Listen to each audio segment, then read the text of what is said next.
Jujur aku jadi malu, pilih orang tak perlu. Pemirsa, terima kasih Anda masih menyaksikan Demokrasi. Dan pemirsa, minggu ini ada banyak sekali berita yang menyoroti kehadiran anggota DPR dalam persidangan. Ada di antara mereka yang suka membolos dan ada juga yang suka titip absen. Nah, untuk membahas masalah ini, kami sudah mengundang dua orang narasumber untuk hadir di sini. Yang pertama telah hadir Vera Febianti, kita berikan tepuk tangan. Anggota DPR RI dari fraksi Partai Demokrat. Selamat malam. Selalu cantik seperti biasa. Terima kasih sudah hadir kembali Demokrasi. Dan narasumber kita berikutnya adalah Yuna Farhan, Sekjen dari Forum Indonesia untuk Transparansi Anggaran. Kita berikan tepuk tangan. Selamat malam Mas Yuna. Selamat malam. Terima kasih ya sudah hadir Demokrasi. Baik, dan kami persilakan Bapak Pimpinan. Baiklah, banyak pembolos dan penitip absen di Senayan. Itulah agenda sidang kita kali ini. Anggota Dewan yang terhormat, sidang saya buka. Dan langsung saja, mohon izin saya juga akan mengajukan pertanyaan ya langsung kepada Mbak Vera ya. Mbak Vera, pengalaman menjadi anggota Dewan selama ini, bagaimana? Sudah pernah bolos berapa kali? Alpa hadir sakit? Sebetulnya masalah yang terjadi mengenai mengkritisi anggota Dewan bolos ini bukan kali ini saja. Periode yang lalu juga, karena ini yang kedua kali saya terpilih. Jadi artinya saya sudah biasa mendengar bahwa media terlalu mengkritisi ketidakhadiran anggota Dewan. Artinya bahwa perlu dilihat yang selama ini disoroti oleh media mengenai ketidakhadiran itu hanya di dalam rapat paripurna. Sebetulnya rapat paripurna itu adalah pengambilan keputusan tertinggi yang sudah dibahas di dalam komisi-komisi. Jadi hanya penyampaian saja dalam pembahasan di paripurna. Jadi rekan-rekan maupun beberapa masyarakat tidak mengetahui bahwa paripurna itu kita juga kadang-kadang ya di dalam rapat paripurna itu duduk AC dingin dan kita juga tidak bisa menyumbangkan pikiran karena memang pikiran yang kami sudah sumbangkan itu adalah di dalam rapat-rapat komisi. Artinya rapat paripurna itu perlu ada penyederhanaan. Jadi lebih tidak perlu banyak lagi dari rapat paripurna. Jadi sebaiknya pengambilan keputusan itu cukup di komisi saja sehingga tidak terjadi akhirnya efektivitas anggota dewan itu seperti ini artinya, seperti begini. Jadi kalau ada yang bolos jadi bisa dimaklumi gitu Mbak? Bukan, namun kami juga tidak menyalahkan bahwa anggota DPR itu bukan buruh. Bukan pegawai kantoran yang dari jam 8 sampai jam 6 sore atau jam 5 sore. Kami juga melakukan fungsi-fungsi tugas di luar dari gedung DPR. Seperti yang dimana partai juga kadangkala memberikan tugas untuk menjalankan tugas-tugasnya di lapangan. Itu hal-hal yang terjadi. Dan juga anggota dewan bukan hanya sebagai anggota yang duduk di komisi. Mereka juga duduk di badan-badan maupun mereka juga kadangkala di saat bersama dengan paripurna harus menghadiri atau melakukan kunjungan-kunjungan kerja yaitu kunjungan on the spot dalam melaksanakan fungsinya sebagai fungsi pengawasan yaitu di kunjungan di daerah. Jadi memang ini terjadi miskomunikasi antara masyarakat yang maupun media yang tidak mengerti, yang tidak mungkin kurang memahami. Publikasinya selama ini memang agak sedikit lemah bahwa kedudukan anggota dewan itu bukan hanya di dalam bersidang tapi kita juga melakukan kunjungan itu juga fungsi tugasnya anggota dewan. Ya, kalau lagi paripurna tuh ruangannya besar ya pemimpin ya. Kalau ada yang nggak datang kosong kelihatan kosong sekali gitu Mbak Vera gitu. Ya memang kelihatan kosong itu bukan berarti memang mereka itu bolos tapi pada Mungkin saat ada yang lagi ke toilet ya tapi ya, kelamaan kebalik-balik lagi. Itu Gitu. kadang-kala itu juga betul atau mungkin kayak saya kadang-kadang berjam-jam saya kedinginan saya keluar dulu dong itu manusiawi kita kan juga bukan Malaysia kita kan juga bukan malaikat. Udah nggak manusiawi kalau ke toilet masa rame-rame Pak. Berjamaah gitu ya Pak? Iya, anggota dewan itu juga bukan malaikat loh. Kita juga manusia biasa yang memang juga punya titik kelemahan dan ini sebagai introspeksi yang memang harus kita perbaiki ke depan seperti itu. Ya, baik. Nih, Mas Yuna, ini kalau penjelasan Mbak Vera tadi bahwa bukan hanya sidang paripurna saja kan, tugas dari DPR. Kemudian karena sidang paripurna yang sering kosong itu, maksudnya tidak terlalu banyak kelihatan anggota dewannya, itu yang sering dikritisi oleh media dan juga oleh pengamatan Anda sendiri bagaimana gitu? Ya tadi seperti yang disampaikan Mbak Vera bahwa ini sudah biasa gitu. Ya kami juga mengkritik sebetulnya juga sudah biasa, sudah capek juga, sudah hampir habis kata-katanya gitu ya. Sampai-sampai kawan kita juga ada yang mencoret-coret di atas gedung gitu. Nah saya kira ini memang persoalannya cukup serius justru di DPR di periode 2009 di 2014 ini.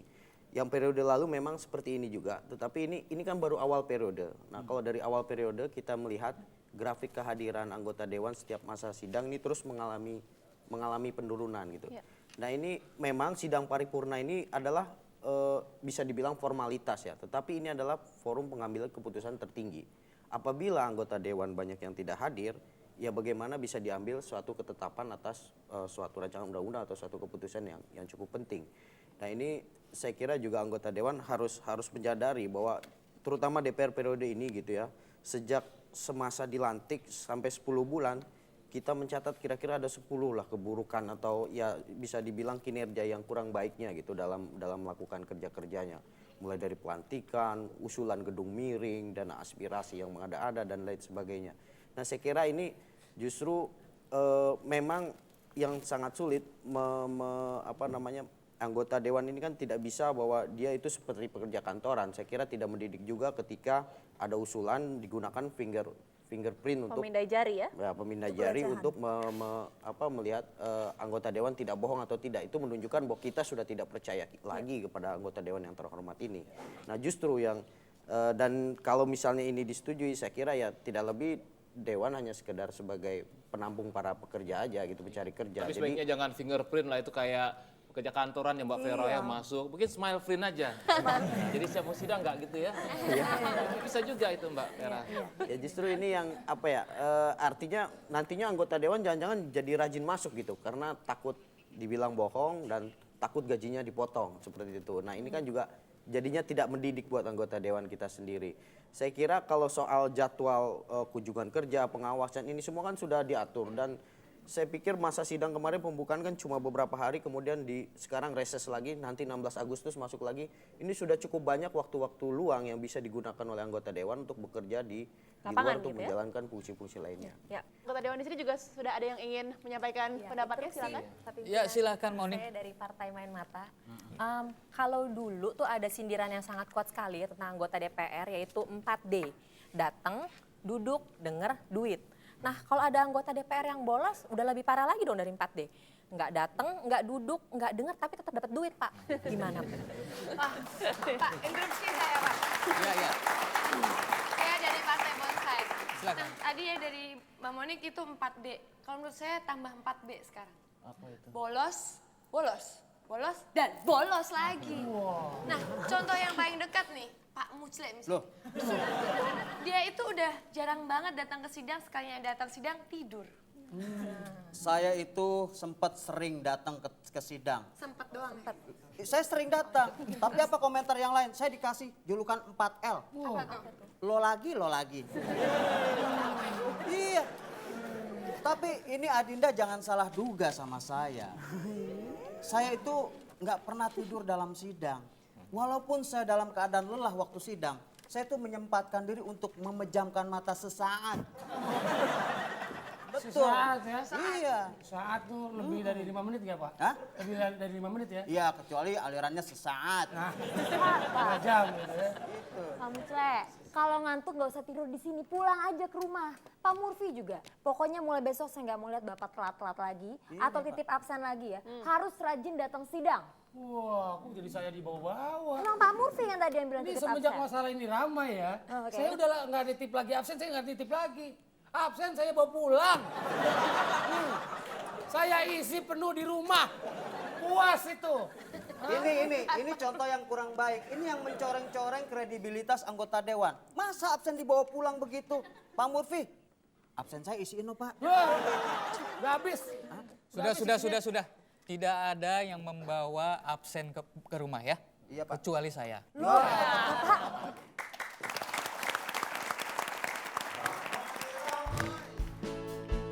Berkampanye Sorak-sorak Sampai capek Sampai haus Sampai mampus Tetap aja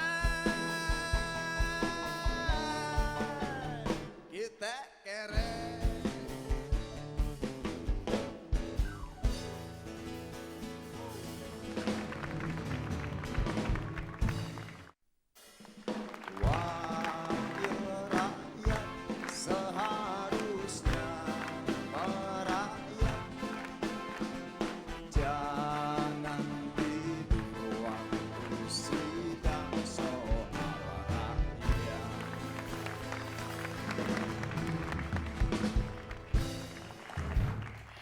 lagi di Demokrasi dan kita akan lanjutkan sidang yang membahas mengenai kedisiplinan anggota DPR. Dan saya ingin langsung ke Mas Yuna nih Mas.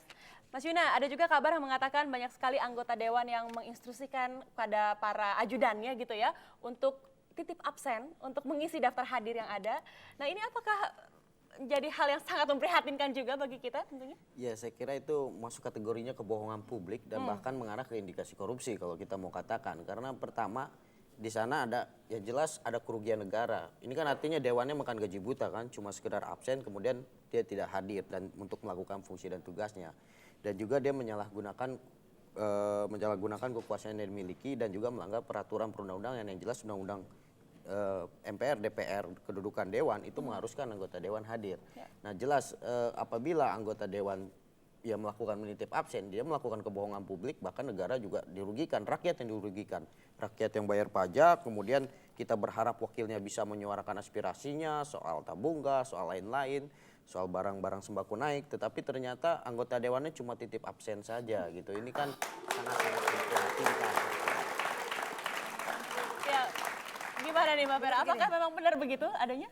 Keaktifan anggota dewan itu tidak hanya bisa dinilai dari kehadiran rapat paripurna.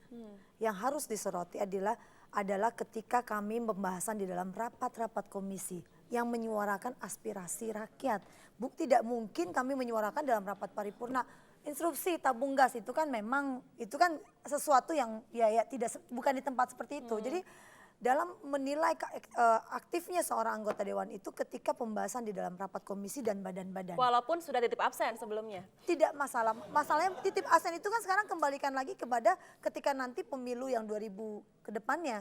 Kalau memang mereka melakukan hal tersebut ya tinggal nanti apakah rakyat yang mau memilih lagi ya itu kita kembalikan kepada rakyat sendiri terhadap fraksi-fraksi maupun partai-partai yang melakukan hal tersebut dan itu perlu ada tindakan tegas dari Badan Kehormatan. Namun yang perlu disoroti adalah bagaimana keaktifan anggota tersebut substansinya adalah dalam rapat komisi.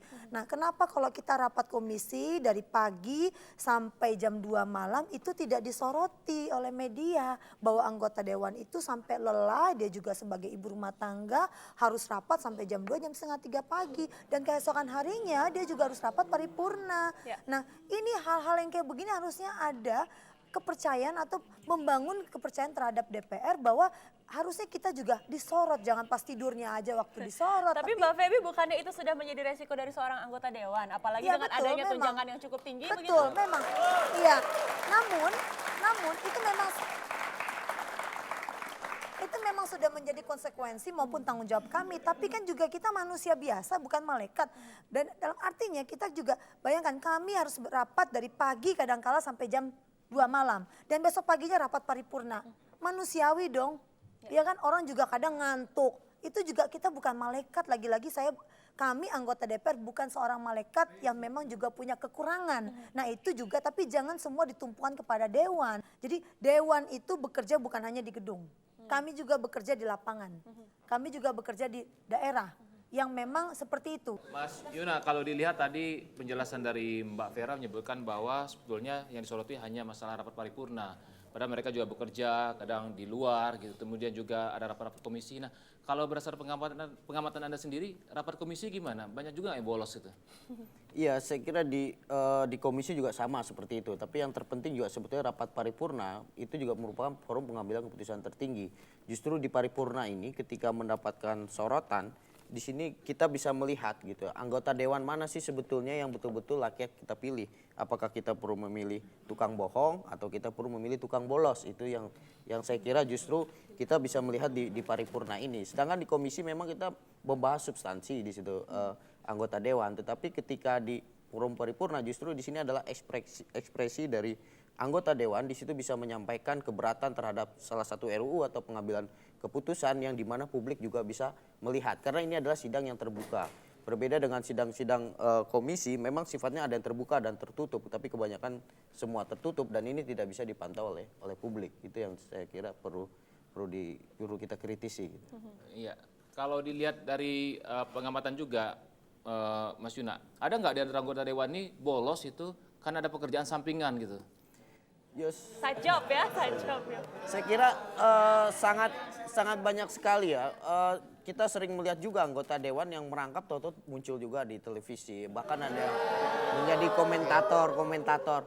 Bahkan kalau kita ingat pada saat penting kasus Senturi dibahas itu sedang pengambilan keputusan penting, justru anggota dewannya ya lebih memilih untuk menjadi banji kamera, lebih terkenal karena itu lebih menjadi food getter ya buat mereka. Ya, Mbak Vera, terakhir, ada nggak sih aturan yang tegas itu yang mengatur bahwa anggota dewannya nggak boleh melakukan pekerjaan sampingan atau side job?